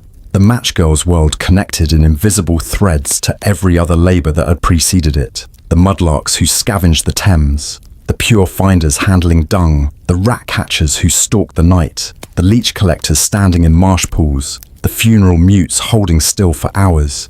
Each trade required invisibility, endurance, resilience. Each one supported the city in a way that remained mostly unacknowledged. And now, the quiet glow of phosphorus, handled by young fingers, illuminated streets and lives with the fruit of meticulous, unseen labor. Night deepened, and the city finally stirred into full illumination. Gas lamps flickered, candles burned, fireplaces glowed. Somewhere, in a tiny workshop tucked between two brick walls, a girl straightened her aching back and gazed at her work. Neat boxes of matches, each tip a small promise of light. It was a quiet achievement, small and fragile, yet profoundly necessary. By dawn, she would return to the table, to the repetitive motion, to the faint stench of chemicals clinging to every surface. But for now, the work was done, the glow achieved. The city fed another night of illumination. And beyond the glow, just outside the workshops and streets, the city waited for the next invisible hand, the one that would climb ladders and strike wicks to awaken the gas lamps themselves, chasing shadows along avenues, casting light over houses, stores and streets in the delicate and dangerous task of illumination. The matchgirls had sent their quiet glow into the streets, lanterns and lamps, flickering in acknowledgement of their work. But light in Victorian London was always a fragile thing, beyond the reach of careful hands, in the upper stories of crowded houses, in kitchens and parlours warmed by fire. Another unseen labour waited, one even more treacherous than handling phosphorus, one that required bodies smaller than most men could fit into the narrow, twisting arteries of the city's chimneys. The chimney boys. They were children, often no taller than 4 feet, lean, wiry, and remarkably agile. From 6 years old upward, some even younger, they learned to climb into shafts so narrow that only a shoulder's width could squeeze through. The city's hearths depended on them. Every fireplace, from the humble room of a shopkeeper to the drawing room of a wealthy family, required cleaning, and only a child could navigate the blackened flues with the necessary speed and flexibility. The work was invisible to those who benefited. For the family sitting by a blazing fire, sipping tea or reading letters in the gaslit glow, the boy in the chimney was a phantom presence. No one saw him descend into the soot-filled darkness. No one watched as his hands scraped, clawed, and brushed away years of ash and tar. And yet, the warmth of the room depended entirely on his skill. Each climb was a negotiation with danger. Flues twisted, narrowed, widened, and sometimes opened unexpectedly to soot-laden smoke that burned the eyes, clogged the lungs, and stung the skin. One misstep could trap the boy in the black throat of brick and mortar. Many boys learned to carry a rope, small hooks, or a tin of water to prevent disaster. But accidents were common, and the grim statistics were whispered among their families rather than announced publicly. The smell was overwhelming. Years of burned coal, ash and smoke clung to every surface, every brick. every narrow inch of passage. The boys' bodies became coated in black dust so thick it might have been mistaken for skin. Clothes wore out within weeks. Even the simplest garments, cotton or wool, were ruined by the constant abrasion and filth. The work was not merely dangerous, it was exhausting, relentless, unyielding to complaint or weakness. Many of the boys were orphans or children of labourers who could not afford school, thrust into work to earn a meagre wage. Some were apprenticed, sold into contracts with chimney-sweeping masters who viewed the boys less as human and more as tools. They were paid by the flue, by the hearth, or by the household, often receiving only a pittance for hours of labour that left bodies aching and lungs wheezing. Yet, in their small hands, these children carried both the city's heat and its hidden darkness. Their tools were simple but necessary. Brushes made of twigs or horsehair, small scrapers, cloths for wiping, and soot bags to collect the residue. Some masters forced them to carry wooden rods tied together, called swifts, to reach the furthest corners of the chimney. The boys learnt the contours of the brickwork intuitively, memorizing twists and bends like secret maps, moving silently where an adult could not follow. But the work was not only physical, it was strategic. Some chimneys contained nests of pigeons or rats. Some were clogged with years of neglect. Fires had scorched the flues unevenly, leaving thin patches of brick that could collapse under pressure. And through all of this, the boys' lungs filled with dust, their eyes stung, and their small hands were cut and scraped repeatedly. Yet the family upstairs warmed themselves, oblivious to the peril beneath their feet. There was also the matter of discretion. Chimney boys were silent observers of family life, unacknowledged witnesses to private conversations, disputes, and rituals. They moved through homes with the stealth of ghosts, seeing more of Victorian domesticity than most would ever know. Upstairs, genteel manners prevailed. Downstairs, soot-stained children negotiated the harsh reality of labour, hunger, and survival. Illness and injury were constant threats. Black lung, coughs, burns from residual fire, or bruises from sudden slips haunted their existence. Masters often provided little medical care.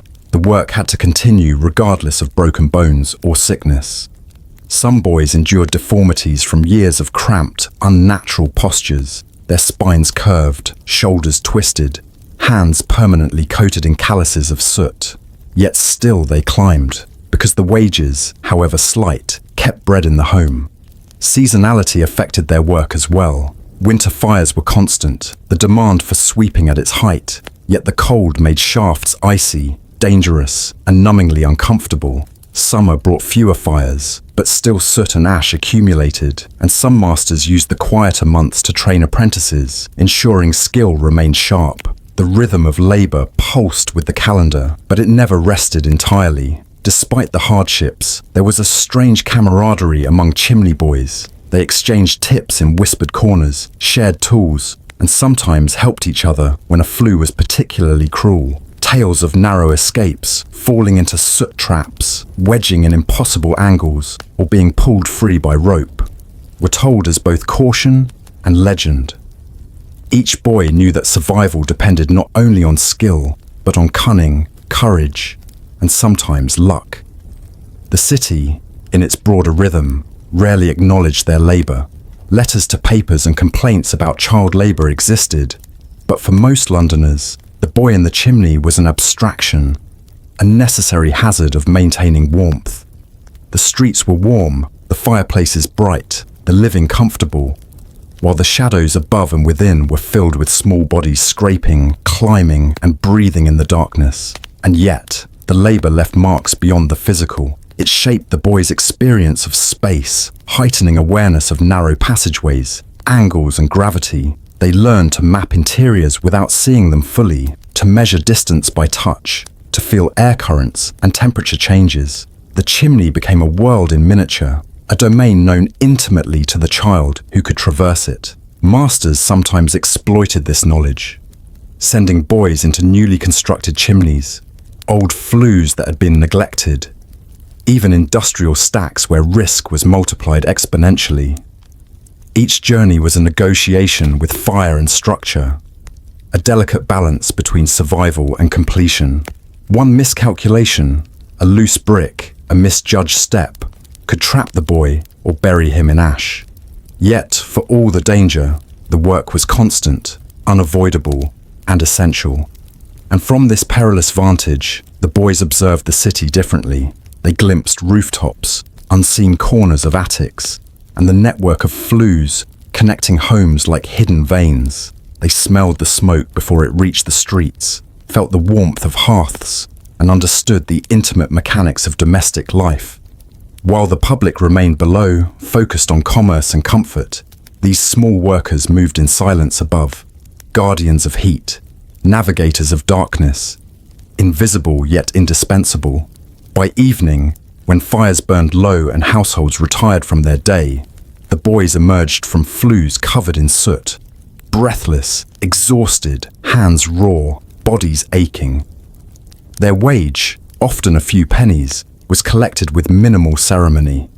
Their work might go unnoticed for the entire lifetime of the household, yet every hearth's warmth depended upon their skill and courage. As night fell fully and street lamps flickered to life, their work intersected subtly with those who had prepared the glow, matchgirls, lamplighters, all feeding into the city's tenuous hold over darkness. The chimney boys, though working mostly unseen, had enabled warmth to reach rooms, light to illuminate faces, and fires to crackle gently in hearths. Their perilous, hidden labor was as essential as any that preceded it. Yet it carried a shadow, a haunting of child labor, danger, and invisible endurance. And when the lamp's glow reflected off soot-streaked windows, when the matchgirl's firelight danced on cobblestones, and when the city exhaled into night, the chimney boys rested briefly, knowing dawn would summon them once again to ascend the narrow black arteries of Victorian homes, chasing warmth and survival in the hidden flues above the world's ordinary gaze. Above, the city slept beneath gaslit streets, and chimneys scrubbed clean, warmed by fires and illuminated by the flickering glow of lanterns. Yet below, the city breathed in a very different rhythm.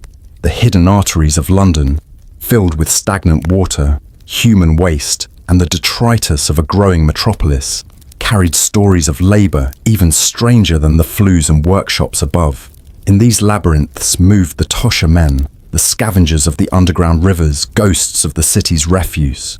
The sewers were not merely conduits of water, they were arteries of survival, filth, disease, and darkness pulled together. And yet in that noxious world lay opportunity. Tosher men, adults, sometimes adolescents hardened by street life, ventured into tunnels that few dared enter, armed with rudimentary tools and the knowledge of hidden channels.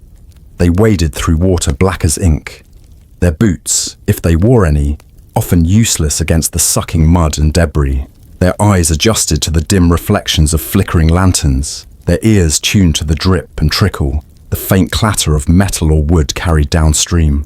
Anything of value, anything that could be salvaged from the waste, became their focus. Coins dropped by careless pedestrians, bits of copper piping, scraps of metal, jewelry lost to the city's bustling hands, and occasionally, objects of peculiar interest, the forgotten toys of children, trinkets tossed in haste, knives and combs abandoned in haste or accident. The work was at once hideous and intimate. The water carried both history and decay, human excrement mingled with animal carcasses, broken bottles, and industrial runoff. The stench was constant and corrosive, clinging to skin, to hair, to lungs. Tosher men inhaled it as part of their trade, sometimes gagging, sometimes resigning to it entirely. Their bodies bore the consequences: skin sores, infections, colds that lingered for weeks. Some never emerged unchanged, yet the trade continued, driven by necessity and by the occasional extraordinary find that could yield a week's wages in a single discovery. They moved silently, carefully, knowing the tunnels had dangers beyond filth. Collapses of brickwork, sudden rises of water, and the occasional encounter with rats or worse made the work unpredictable. One misstep could trap a man. One misjudged handhold could send him plunging into cold, dark water that carried unseen obstacles. Experience taught caution, intuition, and a kind of tactile mapping, a mental chart of tunnels, bends, and hidden chambers navigable only by touch and memory. Some Tosha men worked alone. Others formed small groups, whispering directions, sharing tools, covering each other's backs in case of collapse or encounter with aggressive rats. They carried hooks, bags, and sometimes torches, though fire was dangerous in such enclosed spaces. Some knew the precise rhythm of the river's flow, the rise and fall of tides within the sewers that connected to the Thames, timing their ventures with an almost ritualistic precision. The spoils of their labor were humble yet essential: a handful of coins, a piece of metal, a discarded piece of furniture, or a castaway object could support a family or keep hunger at bay. Some found rare treasures, rings, watches, even wallets, and occasionally a small object whose worth brought not just money but stories. These were sold in markets or pawned quietly, often unnoticed by those who had lost them. Yet the work was solitary and uncelebrated. No advertisements for Tosha men appeared in newspapers.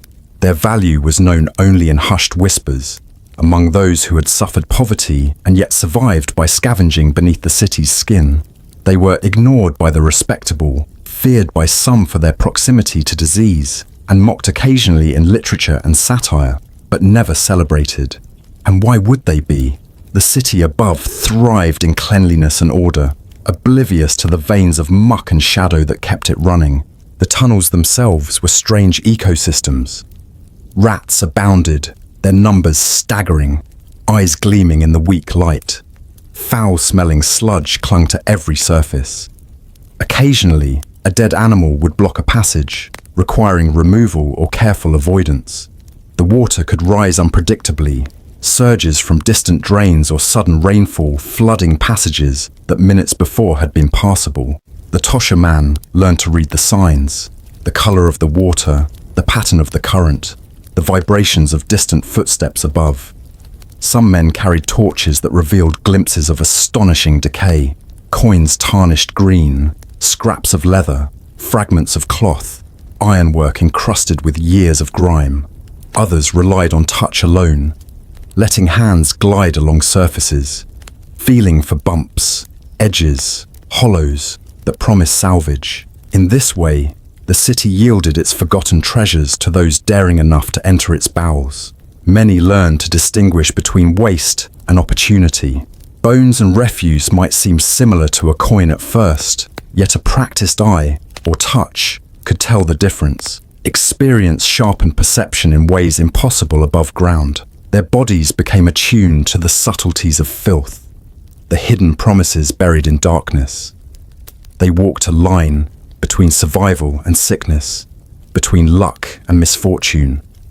With each excursion into the tunnels a gamble, the toll on health was relentless. Waterborne illnesses, rat bites, respiratory problems from miasma, and constant exposure to chemical runoff ensured that few Tosha men lived into old age. Their bodies, hardened by necessity, often bore the evidence of disease and injury, yet the work persisted, as it always had, because the city demanded it. Trash and treasure flowed in equal measure, and someone had to navigate it. Children sometimes joined the trade, small enough to move through the narrowest tunnels, following in the footsteps of older scavengers. Apprenticeship in this work was brutal. There was no luxury for error, no protection from filth or injury. They learned to move with quiet precision, to read currents and currents' subtleties, to carry tools and haul finds with minimal effort to avoid unnecessary exertion. Some survived, some did not. The tunnels did not forgive mistakes. Despite the filth, some sense of pride persisted. They knew the city above depended on them in ways no one admitted. Without Tosha men, coins would remain lost, small valuables unrecovered, and the city's underground arteries clogged. Their labor was both invisible and indispensable, like the other strange trades threading through the streets, alleys, and homes above.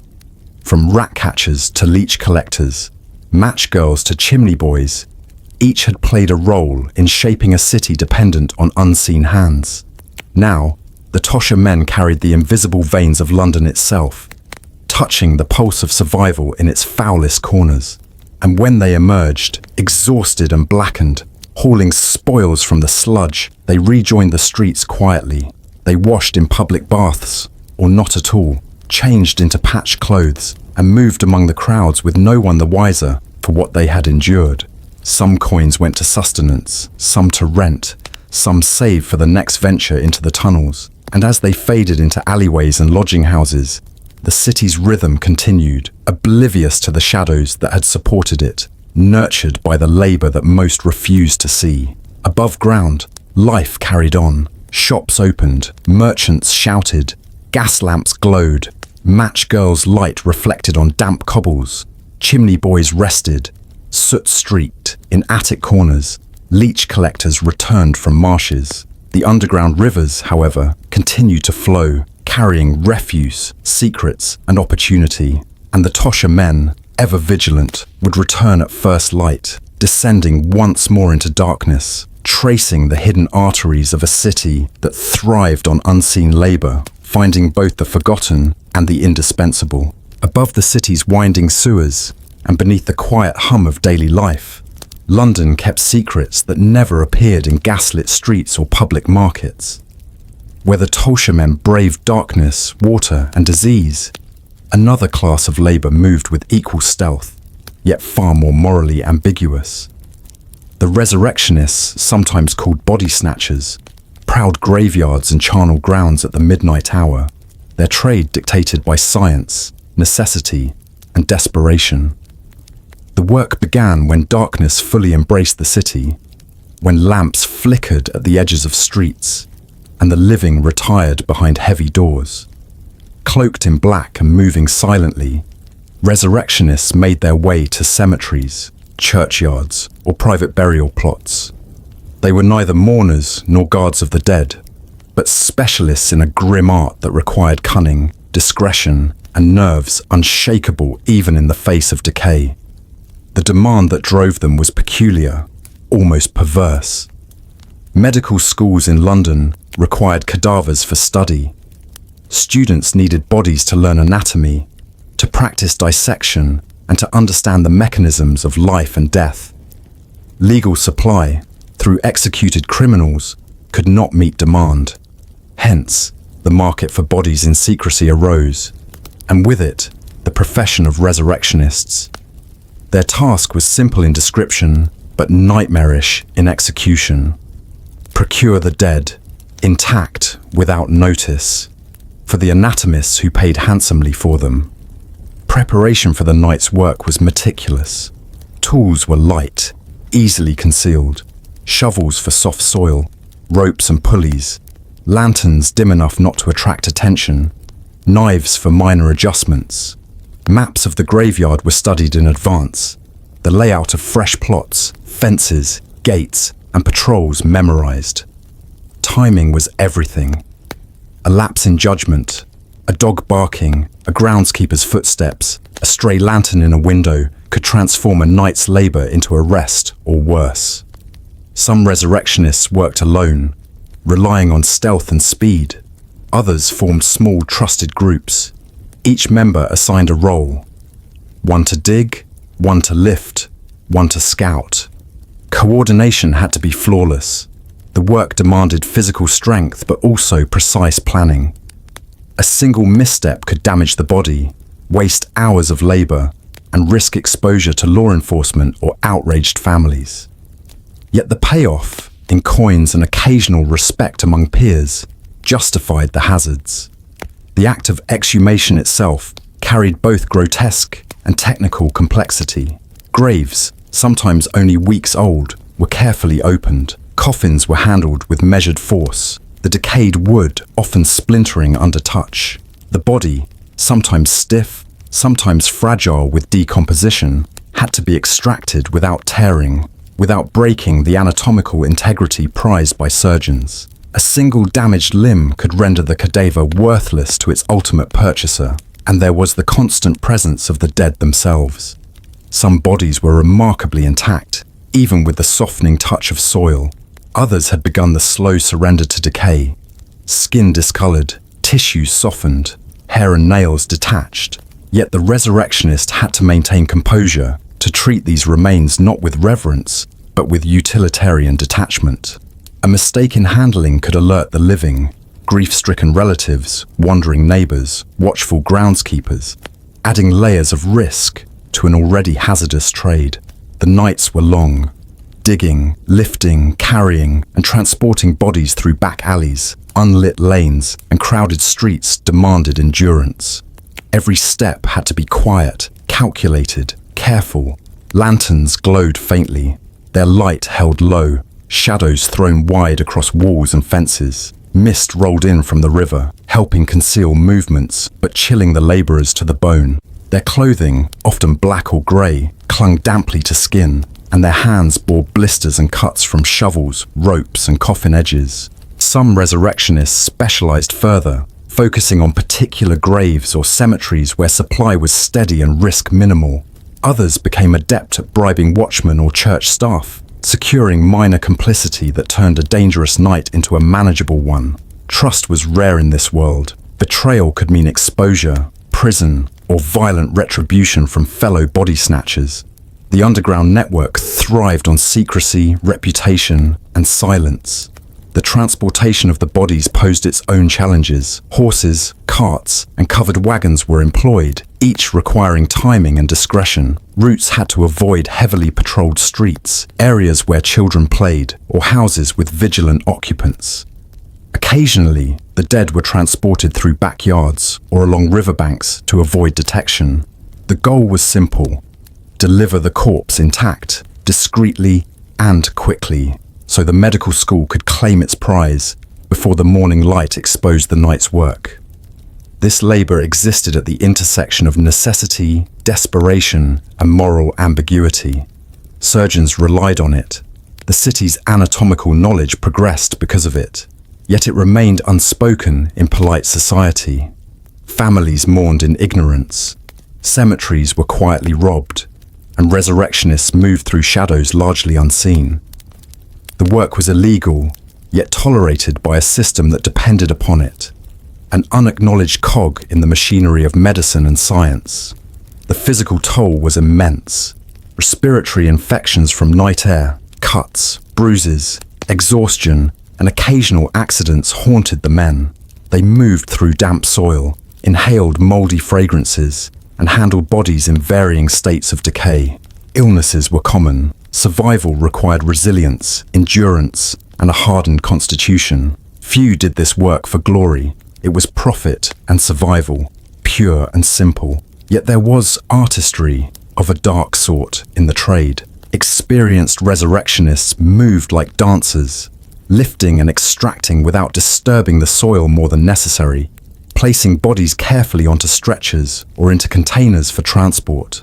Timing, dexterity, and observation were as essential as strength. The best were respected among peers, known for precision and speed, their reputation as quiet professionals extending across multiple cemeteries. This labor was not limited to the living city above. Knowledge of anatomy, preparation, and timing had to be precise. Every grave was unique, some soft, some hard, some partially disturbed by animals or weather. Environmental awareness, wind, rain, the moon's position, affected every decision. A sudden rainstorm could soften soil enough to collapse a coffin. A full moon could reveal movement too easily. Their world was both practical and perilous, dictated by the shadows that stretched across the city at midnight. Some resurrectionists worked for years, rarely captured, living off the proceeds of meticulous nights. Others were caught, imprisoned or physically harmed when families discovered missing corpses. Legends of audacious thefts, bodies removed from church vaults, coffins lifted in broad daylight, nocturnal transport through narrow alleyways, spread quietly among the laboring classes, whispered like dark fairy tales. The reality, however, was often mundane, monotonous, and unglamorous. Long hours of digging, lifting, carrying, and hiding, over and over, night after night. Despite the darkness, there were moments that punctuated the monotony. discovering a recently buried body, intact and undisturbed, delivered a strange satisfaction. The rush of working in absolute secrecy, of moving unseen through a city unaware, created adrenaline that marked the work as both thrilling and exhausting. And when delivery was complete, body handed to the medical establishment, coins exchanged, tools packed, the resurrectionist disappeared, melting back into London's pre-dawn streets, unrecognized and unremarked, yet crucial to the pulse of science. The work of the resurrectionists connected seamlessly to the city's other unseen trades. Above ground, chimney boys had cleared flues, match girls had prepared flames, tosher men had dredged rivers and sewers for valuables, and all had contributed to London's survival and advancement. The resurrectionists, in their midnight hours, fulfilled a different kind of labor, one tied not to warmth, light, or commerce, but to knowledge and necessity, exploiting the inevitability of death itself. By sunrise, the streets returned to order. The city awakened, oblivious to the shadows that had moved beneath its lamps, to the damp cemeteries, the hidden labor, the night's quiet theft. Bodies rested in anatomists' labs, tools cleaned, and resurrectionists vanished into lodging houses or street corners, faces blackened with soil or hidden under hats, preparing for another night when demand and darkness would once again summon them into the silent, morally complicated theatre of midnight labour.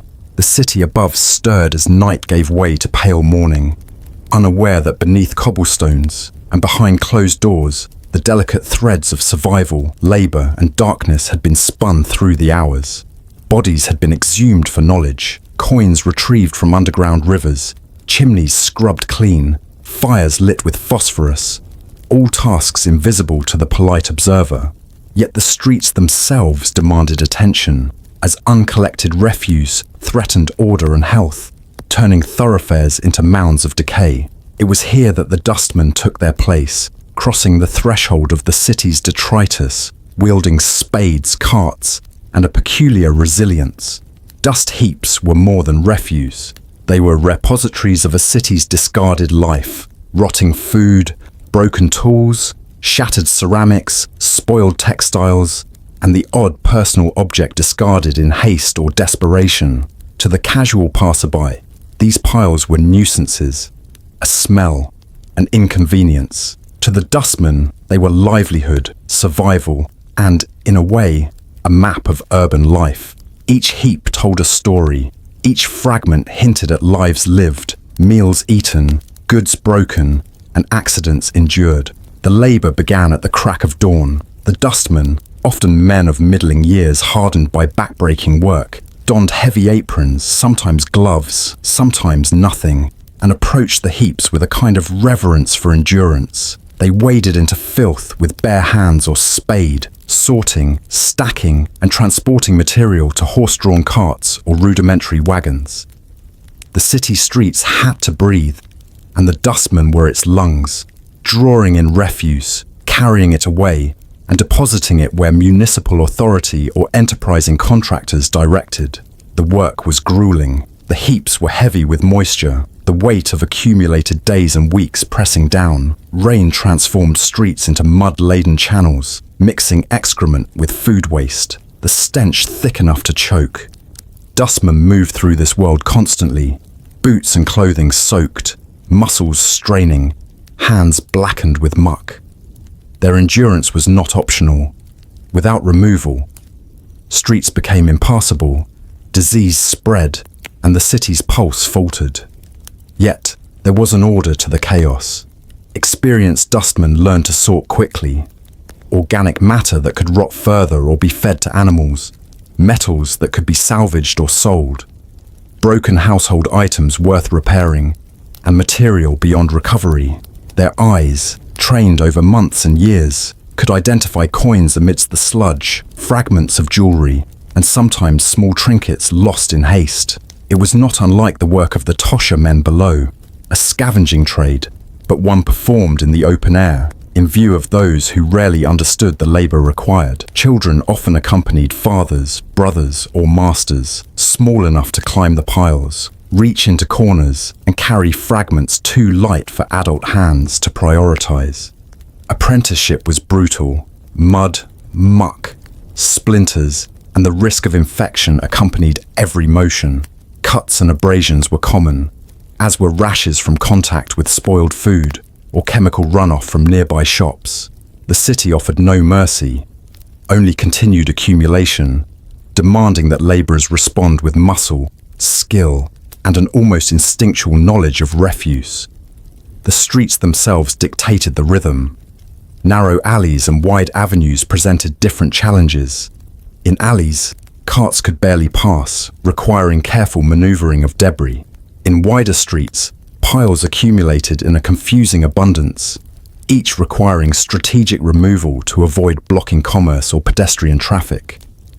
Horses pulling carts added complexity. Spooked animals could overturn loads, trample debris, and create further hazards. Dustmen learned to anticipate the animal's behavior, the street's incline, and the peculiar weight distribution of refuse. And yet, despite the filth, there was rhythm. The rise and fall of carts, the shovels scraping, the stacking of material into neat piles for transportation, the occasional shouted instruction or exchange of coins, all created a strange musicality, an uncelebrated orchestration of city maintenance. The dustmen, though anonymous to most, were essential to the order and hygiene of London, operating in parallel with the other invisible trades: chimney boys, match girls, tosher men, and resurrectionists. Each relied on the other's labour indirectly. Without cleared streets, lamps and fires could not illuminate properly. Without underground scavengers, streets might overflow with forgotten waste. The hazards were relentless. Sharp objects hidden in refuse, broken glass, nails, knives, cut and punctured without warning. Rotting food carried bacteria, causing infections or fevers. Rats, ever present, darted through piles, sometimes biting or startling the unwary worker. And beyond physical dangers, the city offered little legal protection. Accidents were treated as personal failings rather than occupational hazards. Survival depended on vigilance, experience, and, above all, stamina. Yet there was also expertise, subtle and precise. Dustmen knew which refuse contained valuable salvage. Coins washed into corners by rain, scrap metal in hidden layers, or textiles that could be cleaned and resold. Their skill was as much about observation as muscle, a knowledge of urban decay turned into opportunity. Some would pocket small finds, supplementing their income with the city's forgotten remnants. Others worked under contractors, delivering heaps to designated dumping grounds, or selling salvaged material to middlemen in bustling markets. The work was rarely solitary. Teams coordinated to manage large accumulations, shouting instructions over the din of carts and shovels, warning each other of hidden dangers. Collaboration was essential. A misstep by one could endanger the group, as heavy debris shifted unpredictably. The social element, though faint, was essential. A network of labour, survival, and mutual reliance within the filth. Seasonal rhythms also dictated labour. Rain and snow made the streets hazardous. Summer heat accelerated decomposition and stench. Each season required adaptation, different strategies for moving refuse, and constant attention to environmental conditions. The dustman's knowledge extended beyond piles and carts to wind, moisture, and the habits of animals that shared their domain. Despite the grueling nature of the work, there was pride. A cleared street, a manageable heap, and a cart filled efficiently reflected mastery of the city's refuse. Dustmen moved largely unnoticed, yet without them, the urban environment would collapse into chaos. Their labour, like that of match girls, chimney boys, or tosher men, was invisible to the public eye, yet indispensable to survival, hygiene, and commerce. And as they worked, the city continued its rhythms above. Households woke, fires were stoked by chimney boys long rested, lamps glowed through the morning fog, prepared by match girls' care, and the echoes of the underground, of sewers and midnight graveyards, lingered faintly. The dustmen, navigating the tangible refuse of daily life, connected all these hidden threads, translating unseen labor into order, hygiene, and continued existence for the urban population. By midday, the dust heaps had been conquered, streets passable once again, carts returned to yards or stables, tools cleaned, and workers retreated to brief meals or lodging before the cycle began anew. The city might glimpse them, nod in passing, or ignore them entirely, but the dustmen had ensured that life could continue unimpeded. Their work, tactile, smelly, relentless, marked a threshold crossed between chaos and order. A threshold unseen, uncelebrated, yet fundamental to the heartbeat of London. And as evening approached, they would rest, only to rise again when darkness returned. Streets littered with the detritus of human life, and the cycle of labor, invisible yet essential, demanded repetition. Each dust heap carried stories, dangers, and opportunity, and each crossing into its threshold required courage, skill, and the endurance of a city dependent upon hands willing to touch what most refused to see. As the day's labor ended and the streets began to empty of carts, muck, and the last stray scavengers, London entered a different kind of rhythm. The city had survived another day of hidden toil. The chimney boys had descended from their flues. The tosher men had returned from the sewers. The resurrectionists had vanished into shadows, and the dustmen had conquered the heaps. The glow of evening required its own keepers, men who carried not the dirt of the city, but its light. They were the lamplighters, the final custodians of the day, heralding darkness with ritual, precision, and a strange, quiet dignity. The lamplighters' work began in the late afternoon, before dusk fully descended, when the first shadows stretched across cobblestones. Each street lamp was a small kingdom of light waiting to be awakened, a fragile sphere held in wrought iron, filled with oil and demanding attention. Unlike the anonymous labor of dustmen or chimney boys, lamplighters moved publicly, a visible bridge between labor and city life, yet their presence was ceremonial, almost ghostly. They walked streets in systematic patterns, carrying ladders, wicks, and lanterns to coax flames to life where none had burned for hours. The preparation was methodical. Wicks were trimmed, lanterns refilled with oil, ladders adjusted to height, and routes memorized with military precision.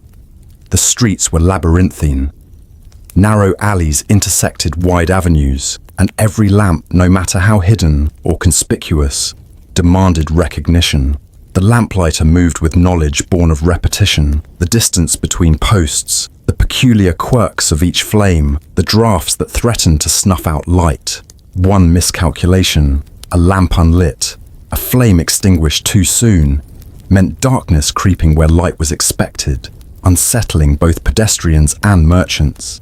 Unlike the chimney boy's stealth, the lamplighter's labor was deliberate, visible, yet still tinged with solitude.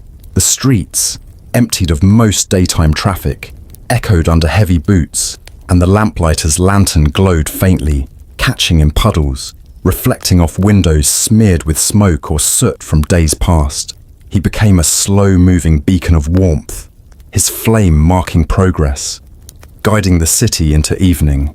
Pedestrians might glance, nod, or cross the street, but the significance of his labor, the maintenance of visibility, security, and urban rhythm was largely unappreciated.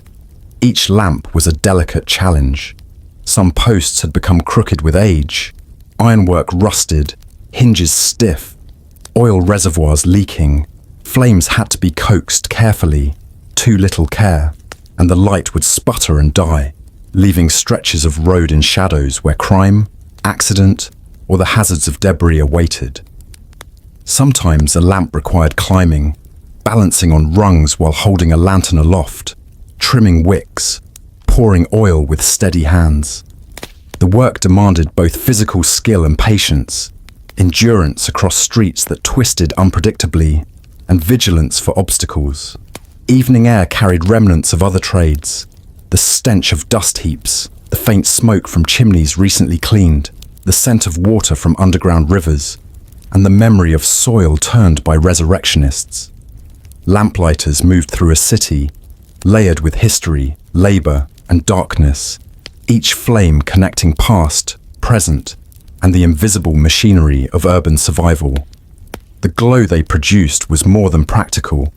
It was a signal that the city had endured, that the work of unseen hands above and below had been completed, that warmth, light, and order could extend into night. The rhythm of the lamplighter was steady, almost hypnotic, one lamp after another, moving in regular intervals, pausing only to adjust wicks, refill oil, or lean a ladder securely. The work was physically demanding, climbing, bending, carrying oil, and sometimes stepping over uneven cobblestones or debris. Yet there was a contemplative solitude to it.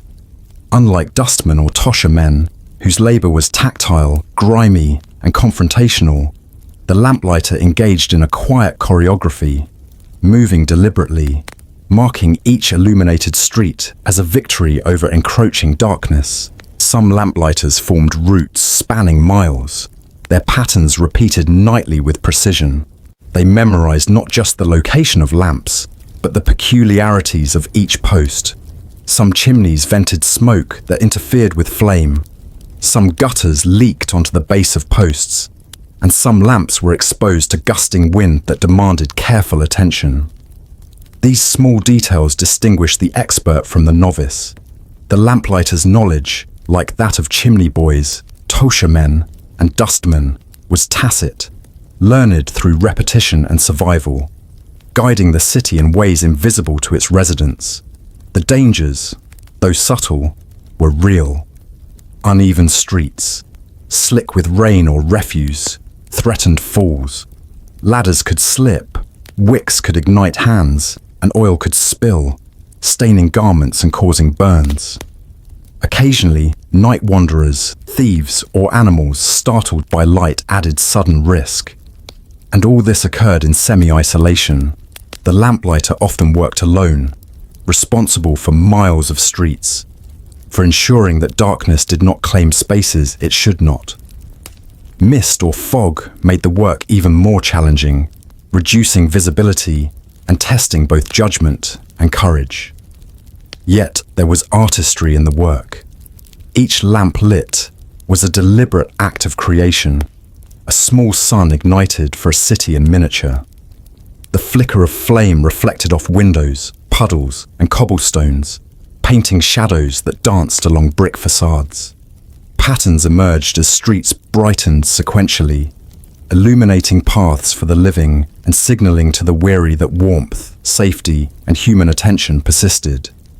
The lamplighter moved through this choreography, a solitary conductor orchestrating light in a city of hidden labor. The lamplighter's labor connected intimately to all those who had preceded him through the day. The chimney boys had cleared the airways, ensuring smoke did not overwhelm households. Match girls had prepared the fuel for flames. Tosher men had retrieved lost coins that might pay for oil or sustenance. Resurrectionists had returned their labor to science, unseen but critical to knowledge. Dustmen had cleared streets of obstruction, allowing lanterns to shine unbroken across clean thoroughfares. The lamplighter's flame was the final flourish, translating unseen toil into visible order. Even as the lamps burned, their light fragile in fog or mist, the city responded. Shops remained open until closing time, pedestrians moved cautiously but confidently, and the rhythm of life continued.